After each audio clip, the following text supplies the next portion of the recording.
Good morning, good morning. Had a bit of a faff there trying to open up my Threads app. But anyway, yes, it's finally done. Finally posted on out there.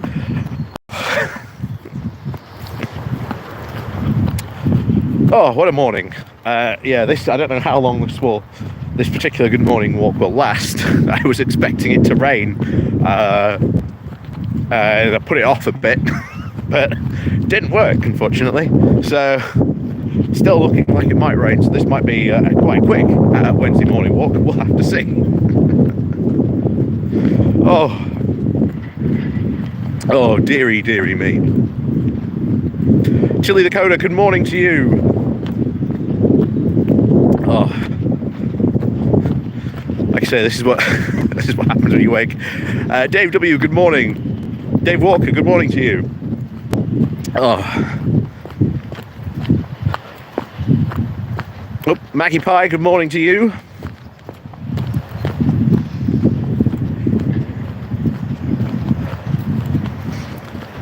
Oh, Catho G, good morning to you. Angry Pagan, good morning to you. Oh, Scorpum, good morning. Rain, probably very soon. Let's not gonna lie. Like I say, we've got some very angry clouds pretty much all around me at the moment, so it could probably start tipping it down any moment. Leah, good morning to you. And it's been an odd week, to be honest. It's one of the things I want to talk about is the email. Mike, good morning to you. Like I say, come on, get on in. And like I say, please do remember to click on the like and share button. Like I say, we'll get more people in. Sit down, get ready. Whoop. And we're almost ready to begin. But good morning to you all. And once again, welcome to the Wednesday morning walk. Like I say, we've got some good stuff to talk to you about. And oh, look. You know it's going to rain. You know it's going to rain when you can see all the cows sitting down in the corner of the field. I don't know if you can see them on the camera. They're just there, all sitting down. And it's just like, yeah, it's going to rain. But anyway, good morning to you. Patrick H, good morning to you. Eric, good morning to you as well. Oh, the wind's picking up as well. So it's going to be a windy one as well. Distracted by the Canadian again.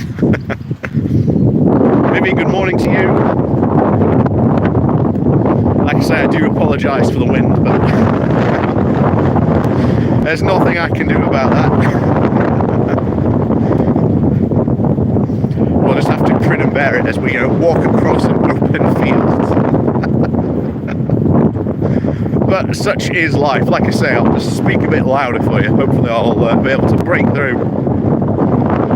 Well, Caroline, good morning to you.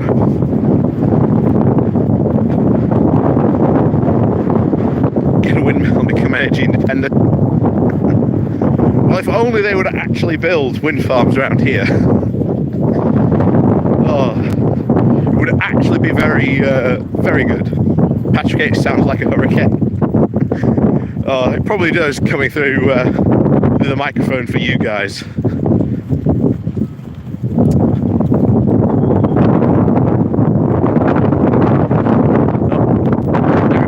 Good morning to you. A good Wednesday to you. Ollie, rain in Devon too. Doesn't surprise me. Enjoy the wind in my hair. Yes, good one. Oh, still hanging on to my hair.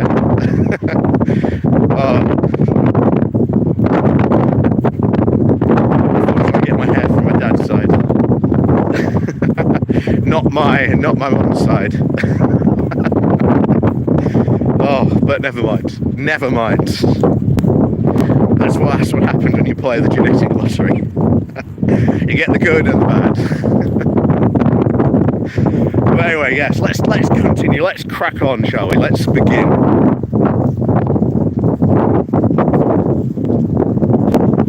So, let's first of all talk about the email. As I'm sure many of you may not know, George Osborne got married over the weekend, and there's sort of two incidents that I want to talk about regarding this. So first of all, there was the email that got sent to all his guests, what are making allegations, and let's be frank, these are unsubstantiated allegations. No one has come forward to sort of confirm these, so they are all allegations. And to be honest, we don't even know if like someone just hacked his account and just sent out a malicious email. We don't know. And there were a lot of people out there who were saying, oh, why aren't the media covering this? Why aren't the media covering this? Well, the media isn't going to cover what is essentially what generally looks like a malicious email making unsubstantiated allegations. The media ain't going to touch that with a barge pole. So that's why they didn't end up covering it. Oh, Patrick, good morning to you. Pretty Bird, greetings, good morning to you. And for some reason that got a lot of people angry, and I'm like, oh, of course they're not going to cover it.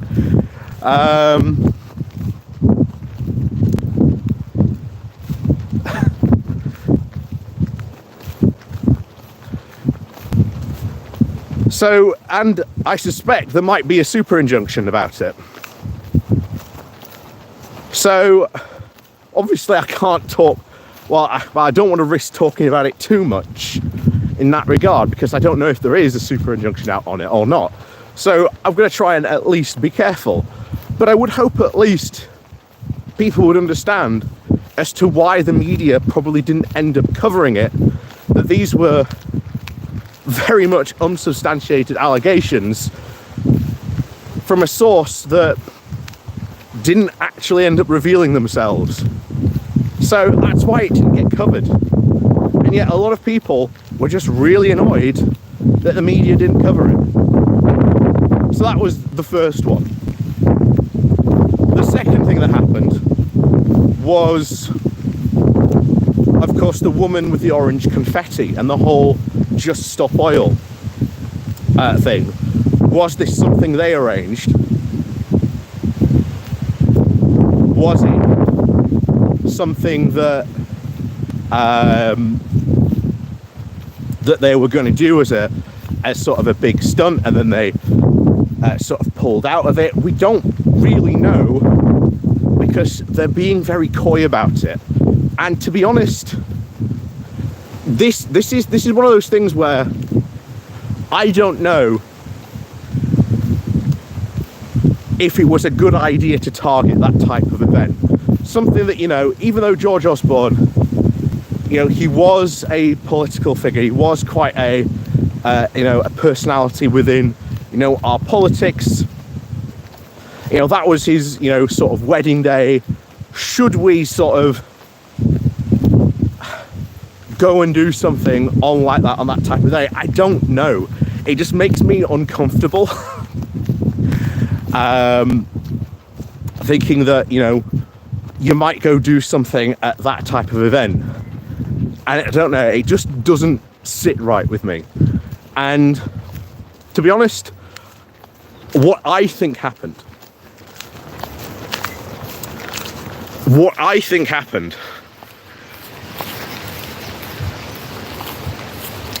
yeah, no, not weddings yet, it's too personal. Exactly, that's what I feel as well, Maggie. It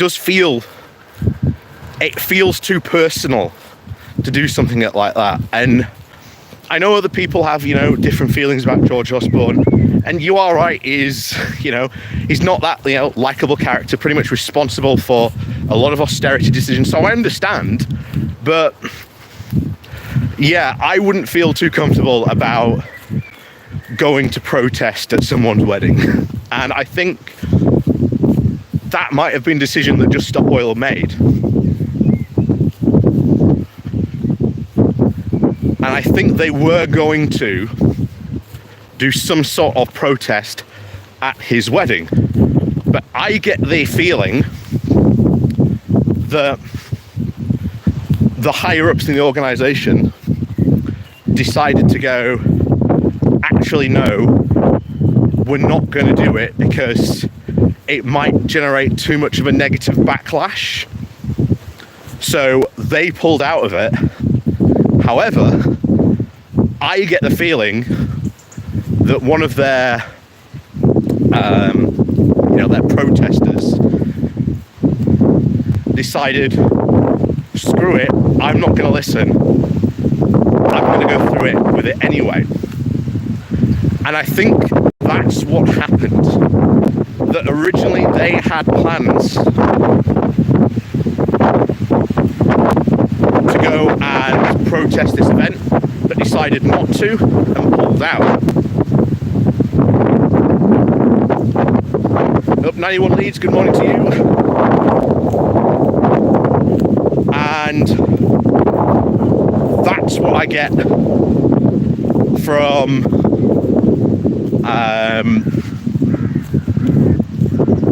that's the impression I got. I don't know about anyone else, but that's the feeling that I got from this. The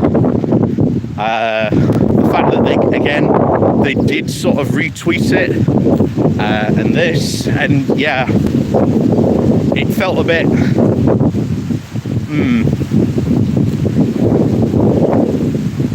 it all felt a bit too convenient, shall we say.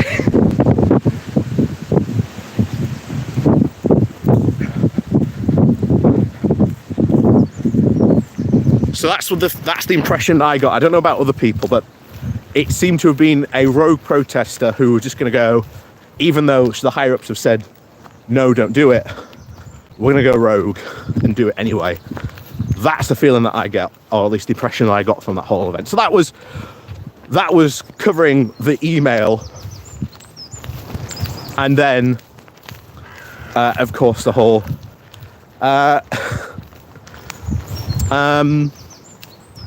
the confetti incident, shall we say. And then, of course, we've also had the continuing saga of this whole thing going on at the BBC.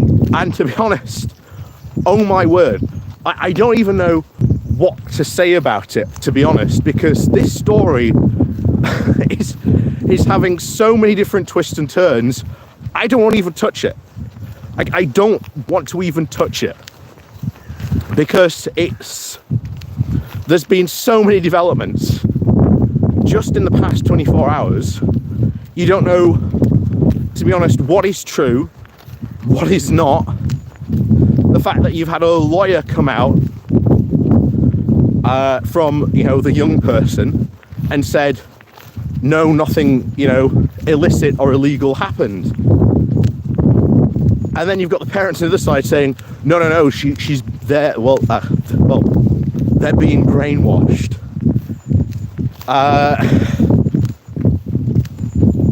You just don't know. And then there's a ton of other stuff that have come out from some other people this morning in this regard. And to be honest, it's just such a mess. I'm not even going to touch it. I'm not even going to go anywhere near it other than what I've already said, because it is, to be honest, just such a mess. And one of the things I did see, though,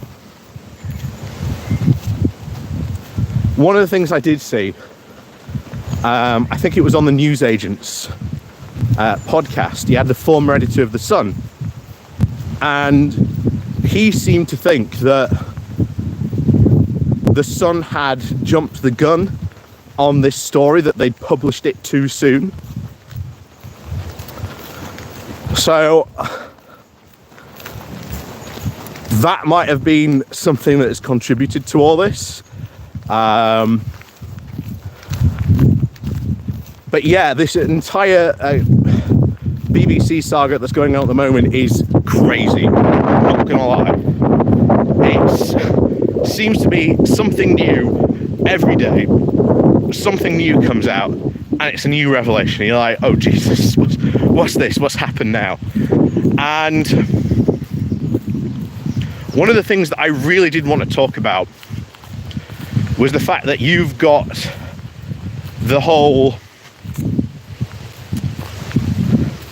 defund the BBC crowd. They're all on this. Now, I've said before, the BBC is a good organisation that we should keep. So,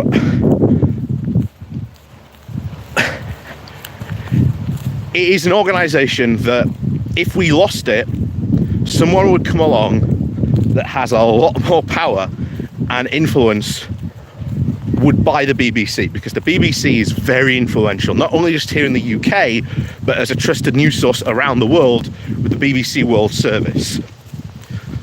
So who do you think is going to end up buying the BBC if it ends up going private? They would buy essentially a very powerful tool that would not only end up influencing people in the UK, but potentially people around the world with the World Service. So on that fact alone, we should not let, the BBC not only go be sold off into private hands, but we should also definitely protect the independence of the BBC. And then the next thing that comes along is, if it does go private, there is no way that a private organisation or individual will be able to continue the funding levels that the BBC currently has. Now, if that happens, effectively, you could see thousands of job losses here in the UK. Not only just in TV, but in radio as well. Because what happens to all those local BBC radio stations that we've got out there? Do you think they're really still going to continue funding all those? Do you think they're still going to continue funding, the operations down in London, over in Wales, all around where the BBC is? Not only that, there's a ton of businesses that feed into the BBC. So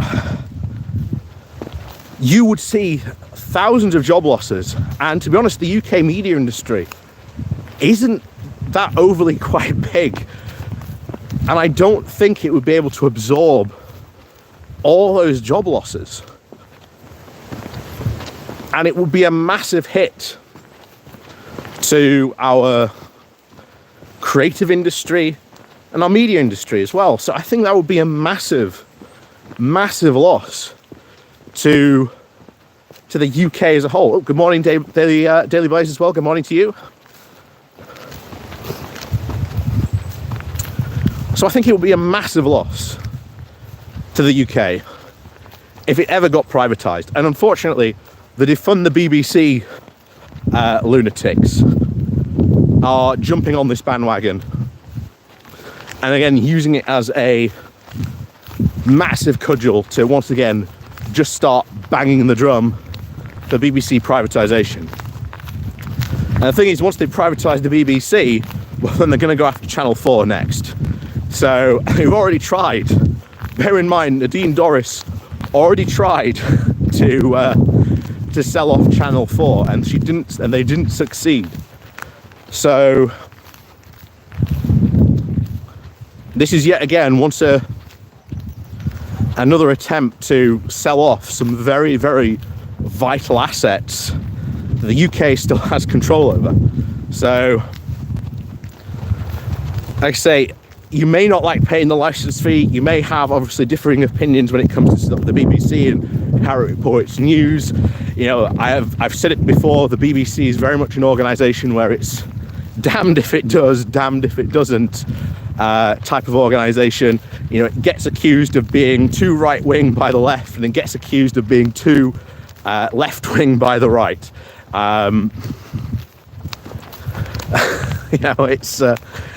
It's damned if it does, damned if it doesn't, as we say. So Yeah, it should be protected, and people should recognise the importance of the BBC itself and what privatising the BBC would mean in terms of selling off a very big, influential, first of all, name and brand to someone in private hands, and the power and influence you would be sort of handing to them. And then, of course, the job losses that would follow.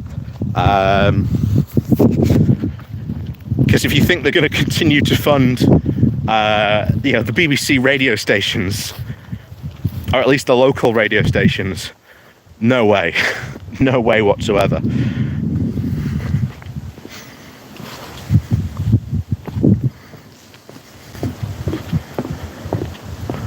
In fact, if you want an example of something that happened, you may remember during austerity, one of the things that the government did was it pulled away its advertising from not just local radio on the BBC, but other local radio stations as well, for things like NHS blood drives, awareness campaigns, a ton of stuff.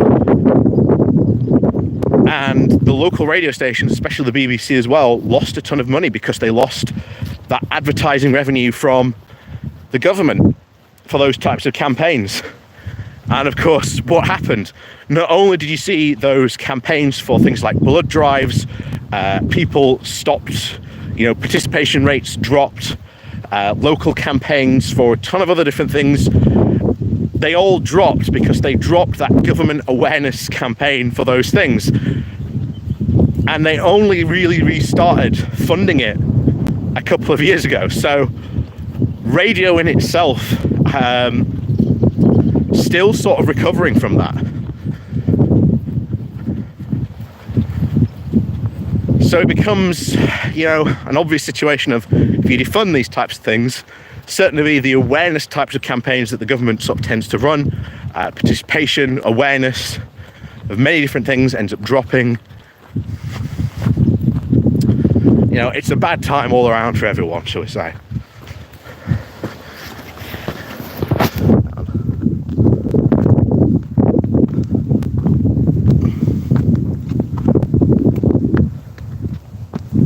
There we go.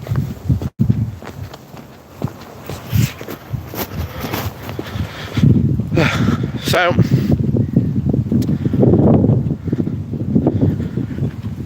it's one of those odd situations where it comes to, if the government doesn't fund these types of awareness campaigns, well, what do you think the public's going to go about it?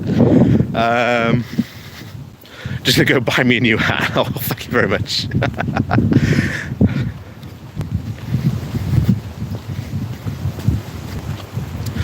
Well, the thing is, you do need the BBC because, the BBC does a ton of reporting and activities that people like me, we just don't have the capability or the funding to do.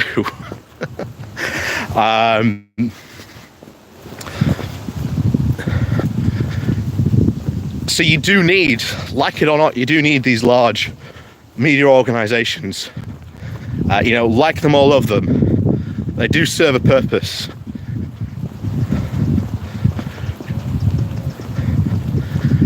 And if you lost that, you would lose a lot of very experienced journalists, and even they would find it difficult to go and sort of report on a lot of the news and things like that. So you need these big organizations. It is again very difficult, but like I say, I get my support from people like you guys who, again, watch the videos on my channel, watch the adverts. There's the Buy Me Coffee link. Again, shameless plug, I know, but you've opened the door and I'm gonna walk through it. There's the Buy Me Coffee link. There's the Pony Club that you can see people in the chat with the little spots next to their names. Again, it's Wednesday, so all the people from the Patreon and the Pony Club will be getting their private video this week that I make for them. Again, and like I say, big thank you to all the people who do help support the channel. even if you just click the like and share button. Like I say, it helps a lot. So thank you very much to all those supporters that I do have out there.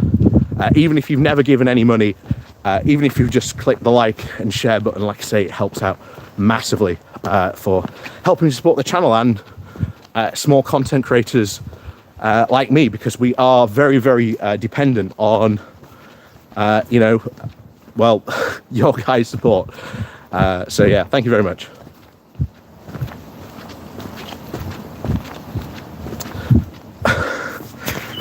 The license fees going up, what you're paying for. The news, you are paying for a ton of documentaries, World Service programs. You're paying for a lot of, in a lot of cases, you're paying for a lot of people's jobs to be able to do that. And, you know, as I said, if we lose the BBC, you lose a massive section from the creative industry in the UK, which would be really, really, to be honest, damaging in so many long-term factors. So, you know, think about, you know, maybe you don't 100% like what the BBC do, or maybe the programming, but remember, you know, there's someone behind the camera who's, you know, whose skills you are helping to pay for. The sound people, the runners, you know, the directors in the gallery. It's more than just the programming. You are helping to pay people's wages, and of course think about the families that those people might have as well. So, you know, it's more than just you know, the programming you are paying for. And like I say, if we lost that, if the BBC went private, there's no way someone from the you know, the private sphere is going to pay you know, for this current size of the BBC that it is. So there's going to lead to a lot of job losses, and that will hurt the UK creative industry as a whole, and the media industry, and you will completely lose all local BBC radio stations as well. That is a guarantee, I can tell you that now.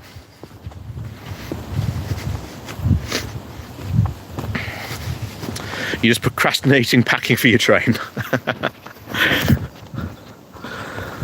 Well, good luck on your train travel. Like I say, I know the trains aren't, shall we say, fully running at the moment, but there you go.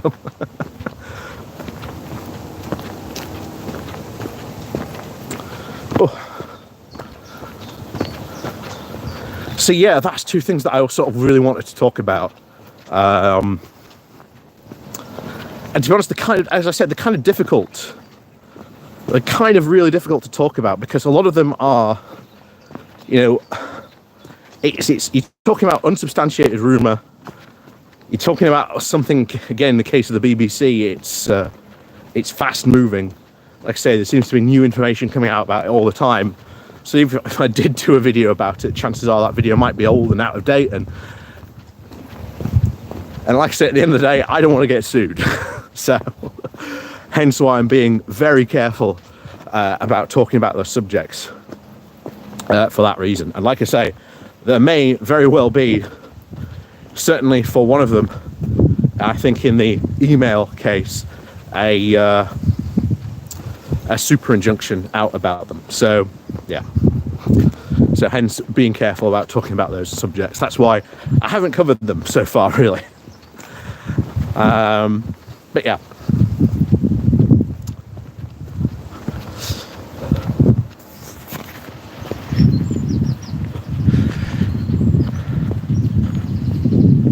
Oh, Maggie Pie, thank you very much.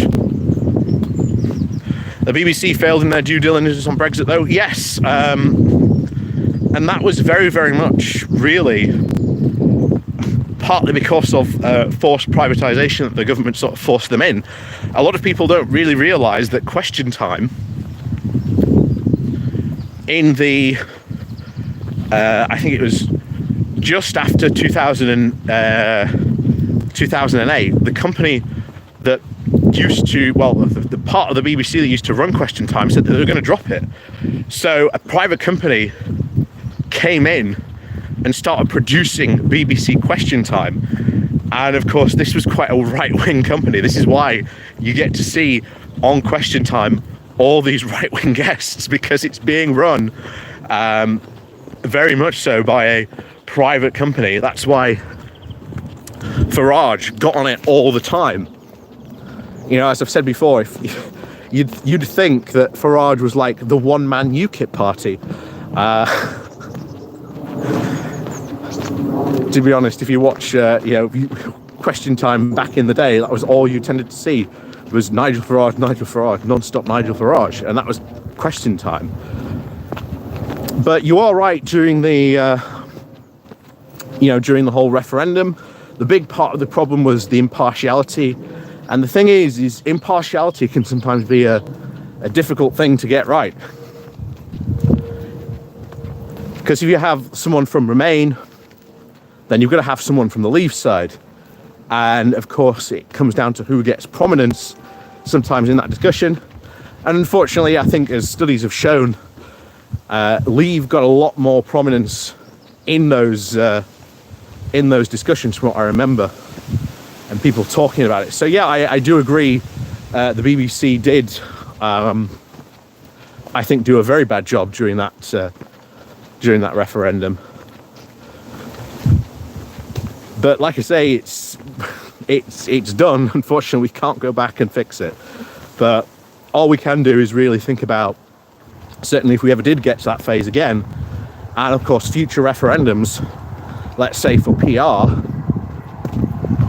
how would we go about fighting a potential future referendum campaign on something like that? So there are a lot of things for us to learn from that referendum campaign. So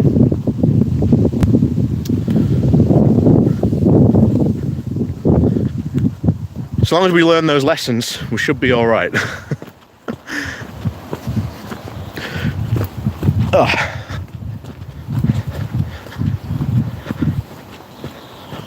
Ofcom needs to have teeth. Yes. Well, to be honest, Ofcom, the rules around Ofcom need a massive update. Because obviously I did a video about Ofcom going after GB News, and part of the reason they've been so slow to go after GB News is that their rules almost pertain to a time when there was only like the BBC and ITV, as a channel. So there needs to be a massive, to be honest, update around Ofcom's rules and regulations when it comes to these things. I agree on that, and I think even Ofcom has said themselves that they need to be better on these types of things. That's why you're seeing a consultation going on in and around that, and normally it is an open public consultation. So if I do see something appear on the Ofcom website for people to participate in, I will share it.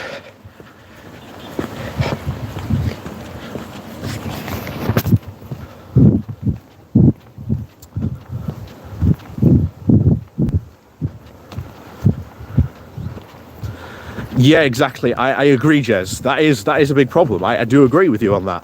When it comes to the whole climate thing, here's a climate scientist saying this is what's going on, but unfortunately, this is where the right wing has been massively successful in this regard, because they will use the BBC's impartiality rules to work in their favour, because they will say, oh well, look, you've had a climate scientist on, now you need to have someone from the Institute of Economic Affairs to counterbalance that, to give the other opinion.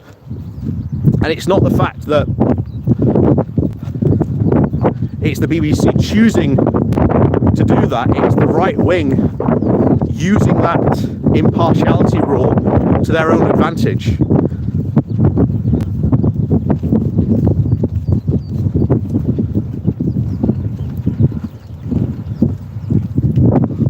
So I will agree with you, it is a problem.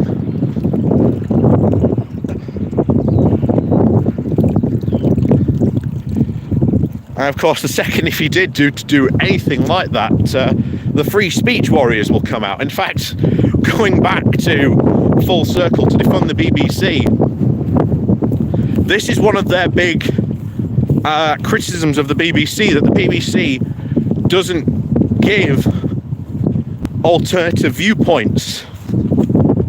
And of course, who are they arguing in favour of? Well, of course, they're arguing more in favour of right-wingers. Of course, the Right Reverend cosplayer, Calvin Robinson, is, of course, leading very much on that charge. He's a host on GB News, and yet he constantly says, oh, I'm being cancelled, oh, I'm being cancelled. Yet he has a massive following on Twitter, and he's got his own show on GB News. Hardly, shall we say, someone being cancelled for his opinion, and he's got a massive platform. But it's these people that are going after the BBC, and they will use the BBC's impartiality rule in cases like the climate change to get their way, because they've gone, oh, well, you've got a climate scientist? Well, actually, you need to hear the other opinion. You need to hear the different opinion. And like I say, they will use it against the BBC hard. And, it's a problem. It really is.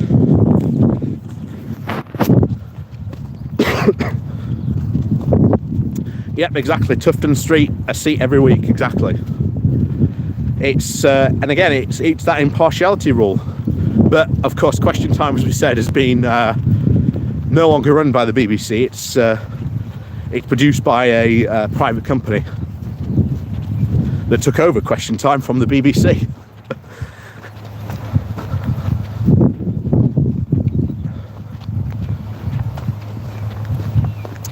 So it's again,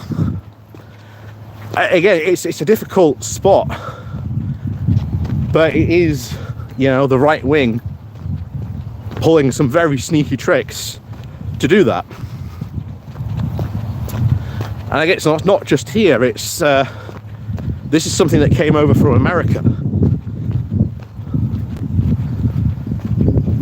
Again, the right wing sort of using this, saying, "Oh well, if you've got a climate expert on your show, then you have to have, the other opinion."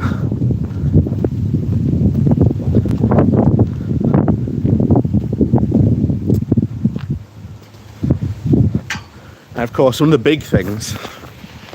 really big things that comes to it is a lot of scientists, a lot of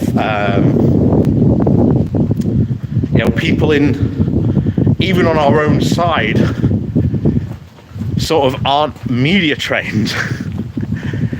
And this can come across as very often people on our side looking quite weak. And I've said one of the biggest things you could probably do if you do make, regular TV appearances or anything like that, get some media training. It'll cost you a couple of £100, but it's worth it in the long run, because you'll have, as we said before, you'll have a very, very short time to get your point across. And it's getting your point across in the best way you can possible. Oh, thank you very much, Ricky.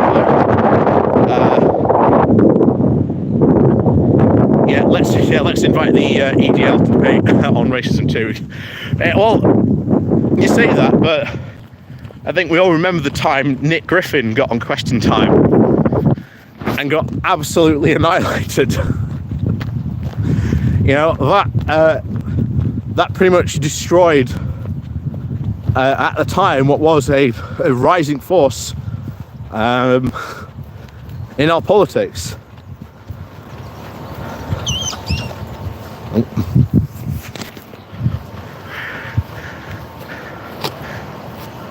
Here's some ponies.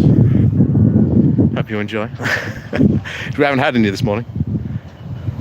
Little baby pony down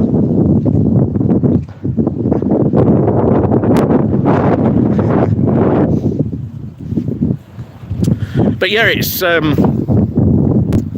this is a classic case, unfortunately, of someone looking at the rules and thinking, well, how can I bend these rules to my advantage? And that's certainly what the right wing have done in regards to the whole, impartiality, rulings that the BBC have, So it is difficult,